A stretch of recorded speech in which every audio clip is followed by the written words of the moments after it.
ইয়ে রা এই অবস্থা করলো কেন কেকের? নমস্কার বন্ধুরা, আমি আজকে আপনাদের একদম সহজভাবে কেক বানিয়ে দেখাবো। সামনেই কিন্তু বড়দিন আসছে, আপনারা সবাই কিন্তু ভাবছেন কেক বানাবেন, কিন্তু সেই কেকটা আপনারা কিভাবে বানাবেন অনেকেই কিন্তু বুঝতে পারেন না। তো আমি আজকে আপনাদের একদম সহজভাবে কেক বানিয়ে দেখাবো। আসুন দেখে নিয়ে যাক সবাই মিলে কিভাবে আমি কেক বানাচ্ছি। চলুন কেকটা বানানো শুরু করি। তো কেক বানাবার জন্য সবার আগে লাগবে আমাদের ডিম। এখানে আমি 2টো ডিম ভেঙে নিচ্ছি।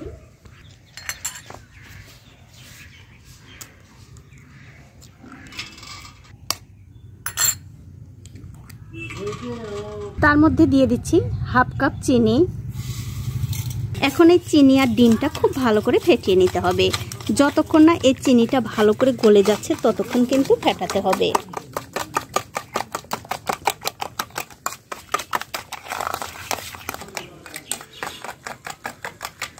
দেখুন ডিম আর চিনি কিন্তু খুব ভালো করে ফেটিয়ে নিয়েছি। দেখতেই পাচ্ছেন চিনি কিন্তু খুব ভালোভাবে গলে গেছে। যখন দেখবেন ফেটাতে ফেটাতে এই ব্যাটারটা সাদা সাদা হয়ে গেছে তখন বুঝতে হবে চিনিটা খুব ভালোভাবে গলে গেছে। এখন আমি এর মধ্যে দিয়ে দেব হাফ কাপ তেল। এবারে তেল দিয়েও এই ব্যাটারের সঙ্গে খুব ভালো করে ফেটিয়ে নিতে হবে। তবে বন্ধুরা এখানে যে আমি তেলটা দিলাম হাফ কাপের চেয়ে কিন্তু একটু বেশি ছিল। এবারে সব কিছু দিয়ে আবারও খুব ভালো করে এই ব্যাটারটা ফেটিয়ে নেব। দেখুন সব কিছু দিয়ে কিন্তু আমি আবারও খুব ভালো করে ফেটিয়ে নিয়েছি। এখন আমি এর মধ্যে দিয়ে দিচ্ছি সামান্য একটু বেকিং সোডা আর দিয়ে দেবো একটু বেকিং পাউডার। সাথে দিয়ে দিচ্ছি 1 কাপ ময়দা আর দিয়ে দিচ্ছি সামান্য একটু ভ্যানিলা এসেন্স। এতে করে কি হবে, ডিমের কাঁচা গন্ধটা আর থাকবে না।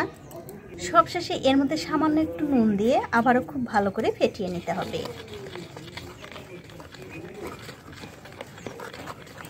আর আমার এই ছোট্ট চ্যানেলটি যারা সাবস্ক্রাইব করেছেন তাদেরকে অনেক ধন্যবাদ, আর যারা সাবস্ক্রাইব করেননি তাদেরকে সাবস্ক্রাইব করে নেওয়ার অনুরোধ রইল। যে সকল বন্ধুরা আমার এই রেসিপিটা ফেসবুক থেকে দেখছেন তাদের কাছে আমার একটাই অনুরোধ থাকলো, অবশ্যই আমার এই পেজটিকে ফলো করে দেবেন। তাহলে যখনই আমি নতুন কোনো ভিডিও নিয়ে আসবো সবার আগে কিন্তু আপনি দেখতে পাবেন। তো বন্ধুরা ভালো করে ফেটিয়ে নিয়ে তারপর আপনাদের দেখাচ্ছি। দেখুন ব্যাটারটা কিন্তু আমি খুব ভালো করে ফেটিয়ে নিয়েছি। আর বন্ধুরা একটা কথা মনে রাখবেন, কেক বানানোর সময় এই ব্যাটারটা যত ভালো করে ফেটাবেন কেক কিন্তু ততই ফুলবে। দেখুন একদম ক্রিমের মতো হয়ে গেছে। এটা আমি একপাশে রেখে দিচ্ছি। এবারে যে পাত্রে আমি কেকটা বানাবো মানে বেক করব তার মধ্যে দিয়ে দিচ্ছি একটুখানি সাদা তেল। এবারে এই তেলটা এই পাত্রের গায়ে খুব ভালো করে লাগিয়ে দিতে হবে। দেখুন তেলটা কিন্তু খুব ভালো করে এই পাত্রের গায়ে লাগিয়ে দিয়েছি। এবারে দেখতে পাচ্ছেন আমি একটা কাগজ এই পাত্র মেপে কেটে নিয়েছি। সেই কাগজটা এই পাত্রের মধ্যে বসিয়ে দিলাম। তারপরে একটুখানি কাগজ ওপর দিয়ে আমি লাগিয়ে দিচ্ছি। তাহলে কেকটা যখন এই পাত্রের মধ্যে থেকে বের করবেন খুব ভালোভাবে উঠে আসবে। দেখুন পাত্রটা কিন্তু রেডি হয়ে গেছে। এবারে যে ব্যাটারটা আমি করে রেখেছি সেই ব্যাটারটা ঠিক এরকম করে পাত্রের মধ্যে দিয়ে দিতে হবে। আমি আজকে আপনাদের যেভাবে কেকটা বানিয়ে দেখাচ্ছি আপনারা কিন্তু অবশ্যই একদিন বানিয়ে এইভাবে দেখতে পারেন। আপনাদের কেকও কিন্তু প্রথমবারেই একদম পারফেক্ট হবে। তো বন্ধুরা কেকের ব্যাটার কিন্তু রেডি হয়ে গেছে। এবার আমি চলে যাব চুলায় কেকটা বেক করতে। তো বন্ধুরা আজকে আমি কেকটা আপনাদের এই কড়াইতে বেক করে দেখাবো। তার জন্য একটা কড়াই আমি আগে থেকে গরম করতে দিয়েছিলাম। আর কড়াই কিন্তু অবশ্যই আগে থেকে ভালো করে গরম করে নিতে হবে। আর কড়াইয়ের মধ্যে দিয়েছি একটুখানি নুন, তার সাথে দিয়েছি একটা হাঁড়ি স্ট্যান্ড। এবারে এই কেকের বাটিটা খুব সাবধানে এই কড়াইয়ের মধ্যে বসিয়ে দিতে হবে। তারপর আবার ঢাকা দিয়ে গ্যাসের ফ্লেমটা মিডিয়ামে রেখে 30 থেকে 35 মিনিট আমি বেক করে নেব। তো 30-35 মিনিটের মাঝে আমি ঢাকাটা একবার তুলে নিচ্ছি। আর দেখুন কেকটা কিন্তু ফুলতে শুরু করেছে। তুলে নিয়ে এর মধ্যে দিয়ে দিচ্ছি আমি কিছু টুটি ফুটি। এই টুটি ফুটি দিলে কি হয়, কেকটা দেখতে ভালো লাগে আবার খেতেও ভালো লাগে। তবে বন্ধুরা এই টুটি ফুটি কিন্তু আগেই দিতে যাবেন না। আগে দিলে কি হয়, এই টুটি ফুটিগুলো কেকের মধ্যে একদম ঢুকে যায়, দেখতে কিন্তু ভালো লাগে না। তার জন্য কিছুক্ষণ পরে দেবেন, তাহলে সবগুলো টুটি ফুটি কিন্তু উপরে থাকবে, দেখতে ভালো লাগবে। আমি এখন উপর দিয়ে দিচ্ছি একটু চেরি ফল। এতে করে এই কেকটা দেখতে আরো ভালো লাগবে। দেখুন চেরি ফল দিয়ে কিন্তু আমি এই কেকটা সাজিয়ে দিলাম, আবার ঢাকা দিয়ে। এখন আমি গ্যাসের ফ্লেমটা লো টু মিডিয়ামে রেখে এই কেকটা বেক করে নেব। তো 35 মিনিট পর আমি উপর থেকে আবার ঢাকাটা তুলে নিচ্ছি।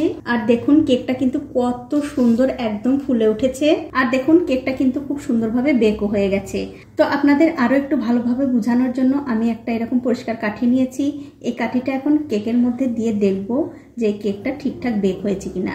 দেখুন কাঠিটা যদি দেখেন যে কেকের মধ্যে থেকে পরিষ্কার বেরিয়েছে, তাহলে বুঝতে হবে এই কেকটা ঠিকঠাক বেক হয়েছে। দেখুন কাঠিটা কিন্তু একদম পরিষ্কার, তার মানে এই কেকটা ভালোভাবে বেক হয়ে গেছে। এখন আমি গ্যাসের ফ্লেমটা বন্ধ করে দিয়ে এই বাটিটা খুব সাবধানে তুলে নিয়ে একটু ঠান্ডা করে নেব। তো এই দেখুন কেকটা কিন্তু আমি খুব ভালো করে ঠান্ডা করে নিয়েছি। এখন আমি এই কেকটা এই বাটির মধ্যে থেকে বের করে নেব। তার জন্য ওপরে একটা এরকম প্লেট দিয়ে উল্টে দিচ্ছি। আর এরকম করে উল্টে দিলেই কিন্তু এই কেকটা খুব ভালোভাবে বেরিয়ে আসবে। দেখুন তারপর এই কেক থেকে আমি এই কাগজগুলো ছাড়িয়ে নেব। দেখুন এরকম টানলেই কিন্তু এই কাগজগুলো খুব ভালোভাবে ছেড়ে আসবে কেক থেকে। আর দেখতেই পাচ্ছেন কেকটা কিন্তু কত সুন্দর হয়েছে, একদম কিন্তু নরম তুলতুলে। এখন আপনাদের নিচের দিকের কাগজটাও খুলে দেখাচ্ছি কতটা। এই অবস্থা করলো কে রে কেকের? এ বেটা কি হয়েছে? এই কেকের এই অবস্থা করেছে কে? কি হয়েছে ওরকম হলো? কি অবস্থা দেখুন বন্ধুরা, আমি রাতে কেকটা বানিয়ে রেখেছি যে সকালে আপনাদের ঠান্ডা হলে দেখাবো। ছেলে এখন রাতের মধ্যে মনে হয় খিদে পেয়ে গেছে, আর এখান থেকে ছুরি দিয়ে কেটে কেটে খেয়ে নিয়েছে। তবে বন্ধুরা ওটা ঠিক আছে। তো আপনাদের দেখানোর জন্য যে ওপরটা ঠিক রেখেছে তাতে যথেষ্ট। এখন আমি এই কেকটা আপনাদের কেটেও দেখাবো কতটা সুন্দর হয়েছে, একদম নরম তুলতুলে। আর ছেলের বুদ্ধি দেখে কিন্তু আমি সত্যি অবাক হয়ে গেছি। মনে হয় রাতে খিদে পেয়েছিল আর এরকম করে কেকটা খেয়ে নিয়েছে। আর কেকগুলো কিন্তু সত্যি বন্ধুরা আসলেই এত লোভনীয় খেতে হয়।